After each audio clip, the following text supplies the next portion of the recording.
అందరికీ నమస్కారం. ఈరోజు ఉత్తరాంధ్ర జిల్లాల పర్యటనలో భాగంగా మొదటగా శ్రీకాకుళం రావడం జరిగింది. ముందుగా ఒక ఆర్టీసీ డిపో కూడా శ్రీకాకుళం ఆర్టీసీ డిపో సందర్శించడం, అక్కడ ఆర్టీసీ ఉద్యోగులతో మాట్లాడడం జరిగింది. ఇప్పుడే డిపిఓలో జిల్లాకు సంబంధించిన అధికారులందరితో, డిస్ట్రిక్ట్ పోలీస్ ఆఫీసులో జిల్లా అధికారులతో నేరాల గురించి, శాంతి భద్రత గురించి చర్చించడం జరిగింది. నేరాలు ఓవరాల్గా క్రైమ్ 17% తగ్గుదల కనిపించింది ఈ సంవత్సరం 1 ఇయర్గా. అదేవిధంగా మీరు చూస్తూనే ఉన్నారు, శాంతి భద్రతల విషయంలో పూర్తిగా అదుపులో ఉన్నాయి. ఈ మధ్యనే బీహార్ నుంచి వచ్చినటువంటి వెపన్స్తో వచ్చిన గ్యాంగ్ని అరెస్ట్ చేయడం కూడా జరిగింది. వారు ఇక్కడ వేరే వాళ్ళని అటాక్ చేయడం కోసం సుపారీ తీసుకొచ్చిన గ్యాంగ్, వాళ్ళని కూడా అటాక్ చేసి, వాళ్ళు కూడా అటాక్ చేయాలనే ఉద్దేశంతో వచ్చిన వాళ్ళందరినీ అరెస్ట్ చేసి ఇంకొకరిని అరెస్ట్ చేయాల్సి ఉంది. వాళ్ళ దగ్గర రిమాండ్ చేయడం జరిగింది. ఈ జిల్లా వచ్చేటప్పటికి ప్రాధాన్యత అంశాల్లో మనకి ఫస్ట్ ప్రయారిటీ గంజాయి కంట్రోల్ చేయడం అనేది మెయిన్ ప్రయారిటీ. దీనికి సంబంధించి మీకు తెలుసు, ఆంధ్రప్రదేశ్ రాష్ట్రాన్ని గంజాయి రహిత రాష్ట్రంగా చేయాలనే ఉద్దేశంతో ఎక్కడ చుట్టుపక్కల రాష్ట్రాల్లో పెద్ద ఎత్తున గంజాయి దొరికితే, ఎక్కడ దొరికినా కూడా మూలాలు ఉత్తరాంధ్ర ఏజెన్సీ ఏరియా అనేటువంటి పరిస్థితి ఉందని చెప్పి దాన్ని అపప్రద పోవాలని, రాష్ట్రాన్ని గంజాయి రహిత రాష్ట్రంగా తయారు చేయాలనే ఉద్దేశంతో ముఖ్యమంత్రి గారు దానిపైన ఒక క్యాబినెట్ సబ్ కమిటీ ఏర్పాటు చేసి 5 క్యాబినెట్ మంత్రులతో వారిచ్చిన సూచనల మేరకు అనేక కార్యక్రమాలు చేస్తూ, ముఖ్యంగా ఈగిల్ అనేటువంటి ఒక సంస్థని, elite anti narcotic group for law enforcement అనేటువంటి ఒక సంస్థను ఏర్పాటు చేసుకోవడం జరిగింది. దానికి ఒక ఐజీ స్థాయి అధికారిని ఇచ్చి ఎస్పీలని, అడిషనల్ ఎస్పీలని, డిఎస్పీలని, ఇన్స్పెక్టర్లందరినీ ఇవ్వడం జరిగింది. ఆల్రెడీ కొంతమంది పోస్ట్ చేయడం జరిగింది. వాళ్ళు ఆల్రెడీ పని స్టార్ట్ చేశారు. జిల్లాలన్నింటితో అనుసంధానం అవుతూ వాళ్ళతో మాట్లాడుతూ ఎలా కంట్రోల్ చేయాలని ప్రయత్నం స్టార్ట్ చేశారు. ఈ మధ్యనే పెద్ద ఎత్తున గంజాయి సాగుని డిస్ట్రాయ్ చేయడం మీరు చూశారు వైఎస్ఆర్ డిస్ట్రిక్ట్లో. ఇవాళ మధ్యాహ్నం పరవాడ ఏరియాలో, అనకాపల్లి జిల్లాలో 39,000 కిలోల సీజ్డ్ గాంజాని డిస్ట్రాయ్ చేయబోతున్నాం. కార్యక్రమం అయ్యాక నేను అక్కడికి వెళ్తాను, అది కూడా వాళ్ళు చేస్తారు, నేను పర్యవేక్షించడం జరుగుతుంది. సంకల్పం అనేటువంటి కార్యక్రమం ద్వారా యువతని, ముఖ్యంగా విద్యార్థులని, కాలేజీ స్కూల్ విద్యార్థులందరినీ కూడా వారికి అవేర్నెస్ కల్పించి అటు దృష్టి మళ్ళకుండా చేయాలనేటువంటి ఆలోచన ఉంది. అదేవిధంగా సోర్స్ దగ్గర దాన్ని సోర్స్లోనే, అంటే సాగునే టోటల్గా కంట్రోల్ చేయడం, రవాణాను కంట్రోల్ చేయడం, ఎక్కడైనా కన్సంప్షన్లో దాన్ని కూడా కేసులు పెట్టడం, ఆ ద్వారా చేయడం ద్వారా టోటల్ కంట్రోల్ చేయాలని చెప్పి ఆలోచనలో ఉన్నాం.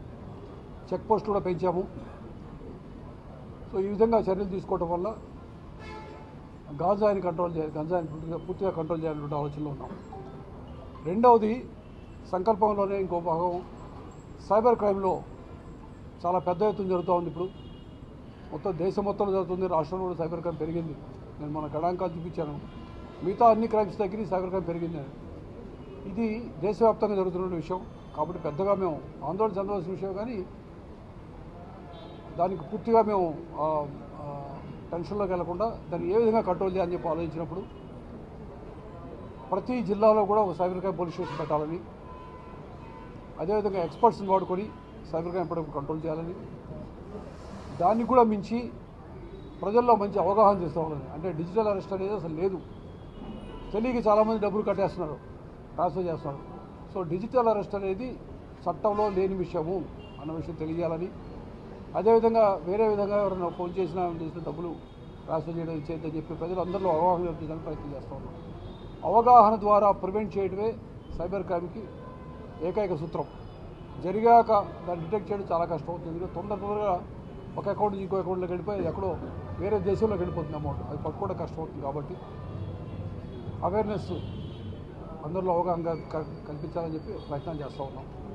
ఇది కాకుండా ఈ మధ్య డిస్టర్బింగ్గా ఉన్నటువంటి విషయం జనరల్గా ఏంటంటే గత కొద్ది సంవత్సరాలుగా 2-3 సంవత్సరాలుగా జరుగుతున్నట్టు క్రైమ్ విషయాన్ని తెలిసిన విషయం ఏంటంటే చిన్న పిల్లల మీద, అది ఆడపిల్లలు కావచ్చు మగపిల్లలు కావచ్చు, ముఖ్యంగా ఆడపిల్లల మీద లైంగిక అత్యాచారం జరగడం, అదేవిధంగా మహిళలపై, ఇంకా చెప్పాలంటే వృద్ధులపై 70 సంవత్సరాల యువతపై 2-3 కేసులు జరిగినాయి. అట్లాంటివి చాలా, అంటే ఇది సమాజానికి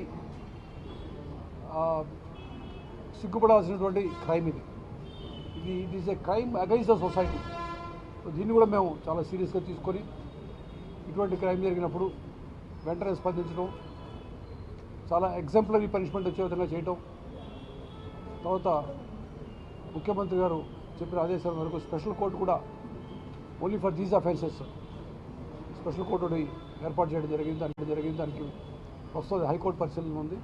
త్వరలో అది కూడా ఏర్పాటు జరుగుతుంది. అంటే ఫాస్ట్ ట్రయల్ జరిగిపోవాలని ఉద్దేశంతో. అదేవిధంగా రోడ్ యాక్సిడెంట్ ఈ జిల్లాలో ఒక ప్రాధాన్యత అంశం. ఎందుకంటే హైవే మనకు ఎక్కువ ఉంది కాబట్టి దానిపైన కూడా దృష్టి సారించడం జరిగింది. క్రైమ్ అక్కడ కూడా యాక్సిడెంట్స్ తగ్గినాయి. సో ఓవరాల్గా కంట్రోల్ చేస్తూ ఉన్నాము, క్రైమ్ గురించి కంట్రోల్ చేస్తూ ఉన్నాం. రెండో ఇంపార్టెంట్ విషయం ఏంటంటే టెక్నాలజీని విరివిగా వాడుకోవడం, పూర్తిగా దాన్ని టెక్నాలజీని వాడుకోవడం. అంటే అది సీసీటీవీ కెమెరాలు కానీ, ఆల్రెడీ ఇన్స్టాల్ అయ్యి పనిచేయకుండా ఉన్న కెమెరాలన్నీ ఈ మధ్య రిపేర్ చేయడం జరిగింది. సుమారు 460 కెమెరాస్ ఉన్న కెమెరాలు చెడిపోయి ఉంటే మళ్ళీ వాటిని బాగు చేయడం జరిగింది. అవి కాకుండా సుమారు 520 కెమెరాలు కొత్తవి పెట్టడం జరిగింది. ప్రతి జిల్లాలో కూడాను ప్రభుత్వం మీదే ఆధారపడి పెట్టుకోకుండా ప్రజల సహకారంతో, దాతల సహకారంతో సీసీటీవీ కెమెరాలు ఏర్పాటు చేయాలని చెప్పి ఆలోచన ఉంది. ఎందుకంటే అది ఒక క్రైమ్ చేస్తున్నప్పుడు ప్రతి క్రైమ్ కూడా, అది రోడ్ యాక్సిడెంట్ కావచ్చు, రోడ్డు మీద జరిగే దొమ్మి కావచ్చు, లేదా ఆడపిల్లల మీద చేసే వేధింపులు కావచ్చు, ఏదైనా సరే ఒక క్రైమ్ అంటూ జరిగితే ఏదో ఒక కెమెరాలో రికార్డు కావాలి అనేది మా లక్ష్యం. ఎక్కడ ఏం క్రైమ్ జరిగినా అట్లీస్ట్ ఒక కెమెరాలో రికార్డ్ అయిపోవాలి. అంటే మొత్తం ఏరియాని మొత్తం సాచ్యురేట్ చేయడం ద్వారా ఎక్కడైనా క్రైమ్ జరిగితే కనిపించే విధంగా రికార్డ్ అయ్యే విధంగా చేయాలి. దానికి మేము సుమారుగా ఐడెంటిఫై చేసినటువంటి స్పాట్స్ చూస్తే అది 2 లక్షల చిల్లర ఉన్నాయి. 2 లక్షల చిల్లర కెమెరాలు ఇమీడియట్గా గవర్నమెంట్తో పెట్టించాలని చాలా ఖర్చు అవుతుంది. కాబట్టి ప్రజల సహకారంతో వాళ్ళని ఉత్తేజపరిచి, వాళ్ళ ఉత్సాహంతో వాళ్ళని మోటివేట్ చేసి, అదేవిధంగా దాతల సహాయంతో పెట్టాలని చెప్పి ఆలోచించాం. ఇది ఇంకొక 2 నెలలు మార్చి 31 కల్లా 1,00,000 కెమెరాలు పెట్టాలనేది మా ఆలోచన. అది ఖచ్చితంగా మేము సాధిస్తాం. ఎందుకంటే మొన్న మీరు చూసారు, విజయవాడలో 1150 కెమెరాలు ఒకే రోజు లాంచ్ చేశాం. కాబట్టి ప్రతి చోట కూడా ఆ విధంగా 500 కెమెరాలు, 1000 కెమెరాల ప్రకారం లాంచ్ చేసినట్లయితే మార్చి 31 కల్లా అన్ని జిల్లాలు కలిపి 1,00,000 అయిపోతే, అదే స్ఫూర్తితో మళ్ళీ ఒకసారి మేము ఆలోచించి మేము అనుకున్న పూర్తి లక్ష్యాన్ని 2-3 లక్షల కెమెరాలు త్వరలో పెట్టాలని అనుకున్నాం. సో ఈ విధంగా టెక్నాలజీని వాడుకోవాలని, పోలీసింగ్ని మెరుగుపరచాలని, అంటే ప్రజలకు పారదర్శకమైనటువంటి సేవలు అందించాలా, తప్పు ఎవరు చేసినా ఒకే విధంగా స్పందించాలి అనేటువంటి ఆలోచనలతో మేము ప్రణాళికాబద్ధంగా పనిచేస్తూ ఉన్నాం. దీనికి ప్రజలందరూ కూడా సహకరించాలని, మీరు కూడా మా ఆలోచనని ప్రజలకు తీసుకెళ్లాలని మనస్ఫూర్తిగా కోరుకుంటూ నేను దగ్గర సెలవు తీసుకుంటాను. మీరు ఏదైనా విషయం ఉన్నట్లయితే అడగచ్చు, otherwise will close the matter. జై హింద్.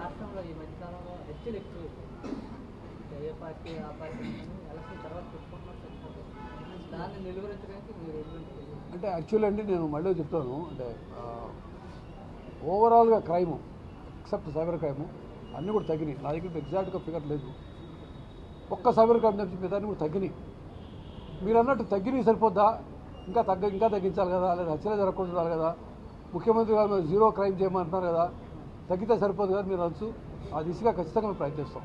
నేను ముఖ్యమంత్రి గారు ఎప్పుడు చెప్పేదంటే జీరో క్రైమ్ అంటే క్రైమే ఉండకూడదని, అది లక్ష్యం. వీళ్ళంతా తగ్గించడానికి ప్రయత్నిస్తాం.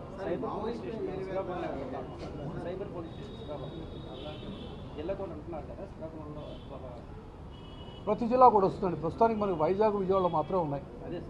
మిగతా 24 జిల్లాల్లో కూడా 24 జిల్లాల్లో కూడా వస్తాయి. అది ప్రస్తుతం చాలా యాక్టివ్ కన్సిడరేషన్ ఉంది గవర్నమెంట్ దగ్గర.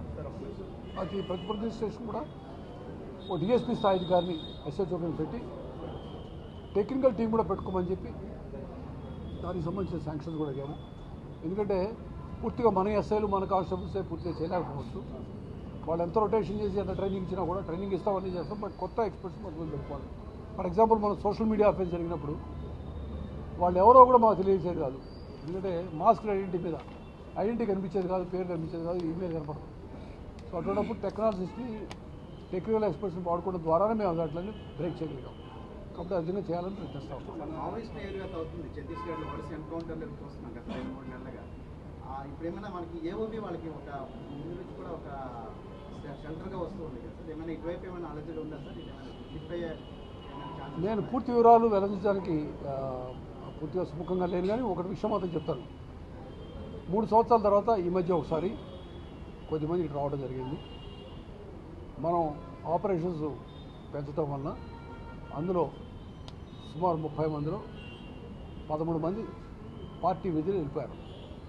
మిగతా వాళ్ళ కోసం గాలింపు చర్యలు చేపడతాం. ఆపరేషన్స్ పెంచాము, ఖచ్చితంగా కంట్రోల్లో తీసుకొస్తాం. అది పక్క రాష్ట్రాల్లో ఆపరేషన్స్ చేస్తే ఆంధ్రప్రదేశ్ షెల్టర్గా వాడుకునేంత అసమర్థంగా మా పోలీసు ఉండదు అన్న విషయం ఖచ్చితంగా మేము తెలియజేస్తాం. So our police is always prepared, our teams are ready for anything. కాబట్టి కంగారు పడాల్సిన అవసరం లేదు.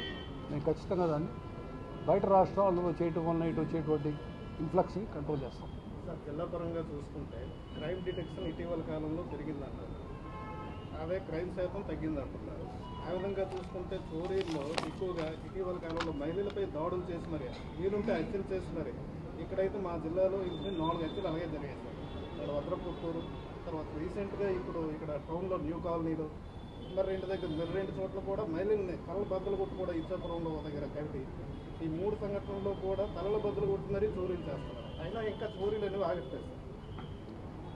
అలాగే గంజాయి సాగు కూడా మ్యాక్సిమం నిలువరించామని అంటున్నారు, కానీ ఇంకా అయితే అక్రమ రవాణా అనేది ఆగట్లేదు సార్. నేను మీరు అడిగారు కాబట్టి కాగితం చూసి మరి చెప్తాను. ఓవరాల్గా 2024లో 23లో 11,017 కేసులు నమోదైతే 2024లో 9,435 కేసులు, అంటే 17% తగ్గింది క్రైమ్ రేటు. అందులో మర్డర్స్ 36% తగ్గింది. వైట్ కాలర్ అఫెన్సెస్ 23% తగ్గింది. Kidnap cases 17%. Crime against women, మహిళల పట్ల నేరాలు 10% తగ్గింది.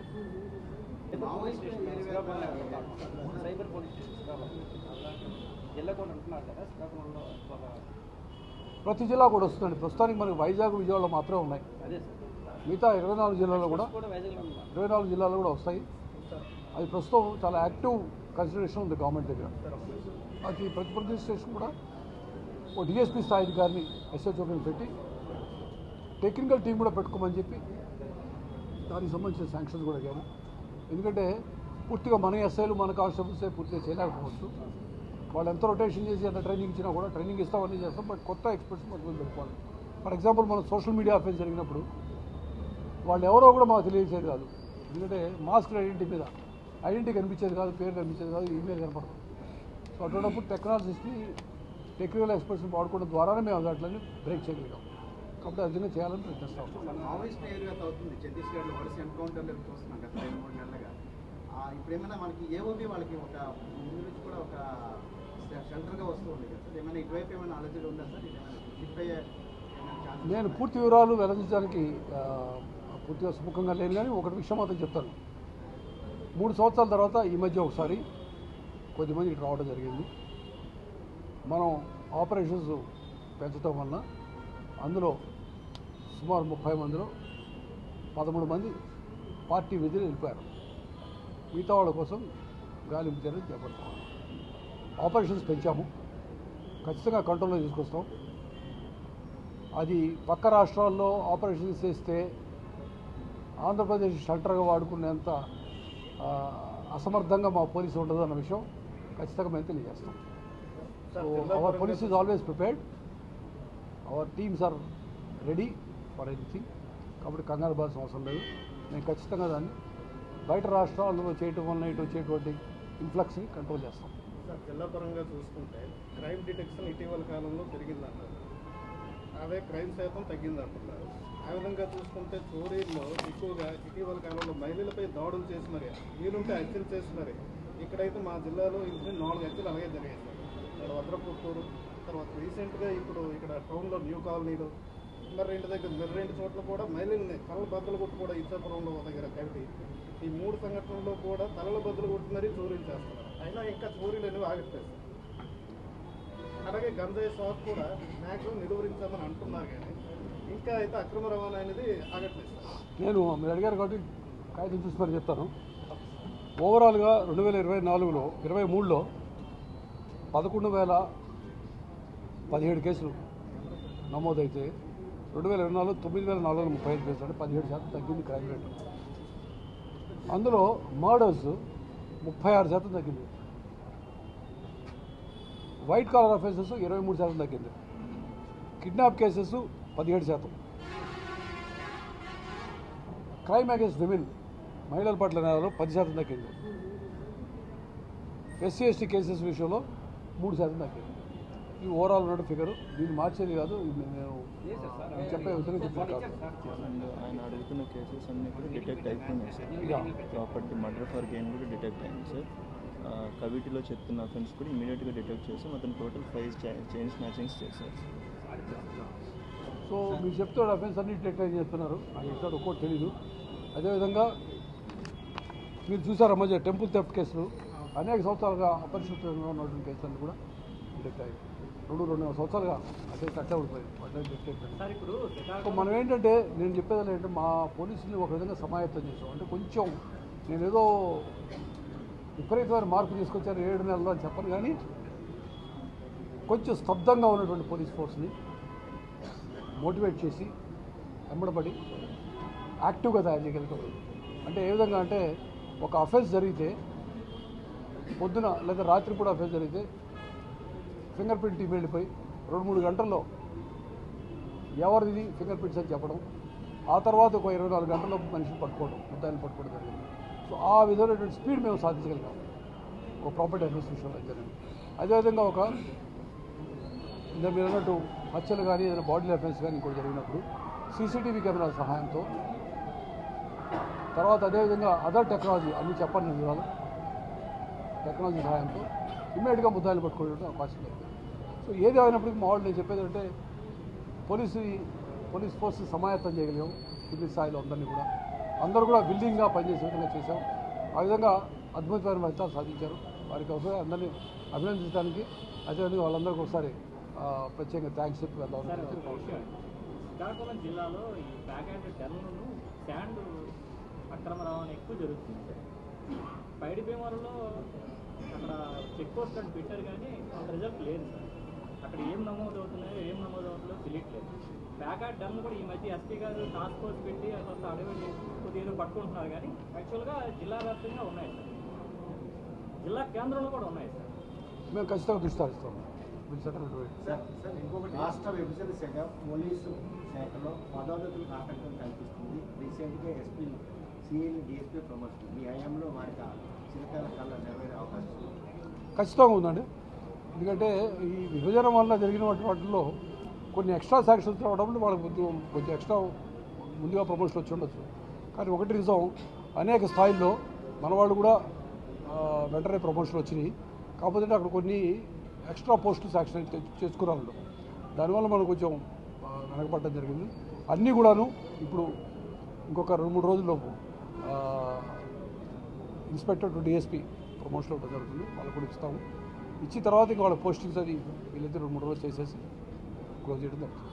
Okay, right, thank you.